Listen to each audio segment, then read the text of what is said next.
ဟုတ်ကဲ့မင်္ဂလာပါဗျဒီအကြောင်းအရာလေးကတော့ကျွန်တော်တို့ရဲ့ချန်ပီယံလောင်းလေးခွန်ကဖြစ်စေမဲ့အင်တာဗျူးလေးပဲဖြစ်ပါတယ်ဗျကျွန်တော်နဲ့တူလိုက်ပြီးတော့နားထောင်ကြရအောင်ဗျ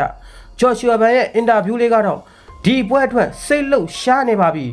ထွေနီကမ်တွေလည်းပြီးပါတော့မယ်ဒီတစ်ပတ်မှာတော့ပြင်းပြင်းထန်ထန်လေ့ကျင့်နေပါတယ်အခြားလေ့ကျင့်ဖို့အသစ်တွေနဲ့လည်းလေ့ကျင့်တာတွေမရှိပါဘူးကျွန်တော်ကတချို့ဖိုက်တာတွေမှားတဲ့အမှားမျိုးထပ်မကြုံရအောင်ပြင်ဆင်နေတာပါကျွန်တော်ရဲ့အားတာချက်ကိုပဲပို့ပြီးကောင်းအောင်ပြင်ဆင်နေပါတယ်ဗျ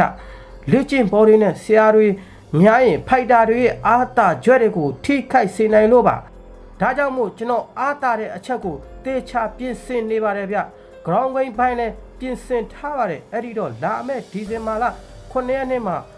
ဘယ်သူကပိုကောင်းတဲ့ဖိုက်တာလဲဆိုတာတွေးချရမှာပါလက်ရှိကျွန်တော်ရဲ့အစီအစဉ်ကဘတ်လိုဂျာကိုပြင်းဖို့ပါပဲဗျကျန်တာတွေခေါင်းနဲ့ထက်မထားသေးပါဘူးလာမယ့်ဒီဇင်ဘာလ9ရက်နေ့မှာပန်တိုဂျာကိုပြင်းပြီးရင်တော့အခြားရွေးချယ်စရာဖိုက်တာတွေ UFC ဘက်ကပွဲတည်ပေးလာမယ့်ဖိုက်တာတွေများလာမှာတေးကြပါတယ်ကျွန်တော်မြင်နေရတဲ့ဖိုက်တာကပန်တိုဂျာပါပဲကြောင်တက်နေတော့ကဆိုရင် MMA UFC တို့ဆိုတာဘာမှန်းကိုမသိခဲ့ပါဘူးအချိန်တိုအတွင်းချန်ပီယံစိန်ခေါ်ခွင့်ရလာတာလားဆိုတာကတော့ကျွန်တော်လည်းမပြောတတ်ပါဘူးရှုံးပွဲတွေနိုင်ပွဲတွေနဲ့အများကြီးရင်ဆိုင်ခဲ့တာမို့အချိန်တိုလားရှည်လားဆိုတာမပြောတတ်ပါဘူး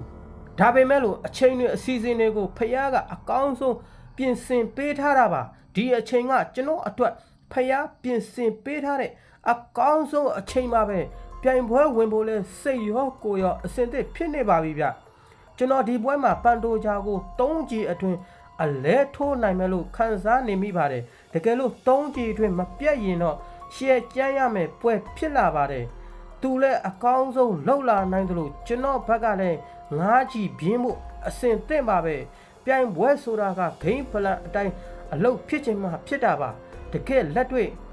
အထက်ခံဝိုင်းအတွင်းမှာပြင်းကြတဲ့အချိန်ကြတော့အဖြေပေါ်လာပါလိမ့်မယ်ဒီပွဲကမြန်မာဆိုတာလူတိုင်းသိသွားစေမယ့်ပွဲပါဒါကအဓိကအချက်ပါပဲဗျတချို့နိုင်ငံသားတွေဆိုရင်မြန်မာလို့တော့မခေါ်တတ်ကြပါဘူးလေအဲ့ဒီတော့ကျွန်တော်ဘက်ကဒီပွဲမှာမြန်မာကိုစားပြုအနေနဲ့ရှင်ပြိုင်သွားမှာဖြစ်ပါတယ်ဗျကျွန်တော်ဘဝရဲ့အရေးကြီးဆုံးအချိန်ပါပဲဗျကျွန်တော်ရဲ့အမေနဲ့မိသားစုဝင်တွေဖယားเจ้าက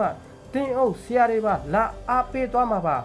လူတိုင်းလာအားပေးကြမှာပါအဲ့ဒီတော့မြန်မာကိုစားပြုဖိုက်တာတယောက်အနေနဲ့ပြင်ဆင်ထားတာတွေချပြပြီးရှင်ပြိုင်သွားမှာဖြစ်ပါတယ်ဗျ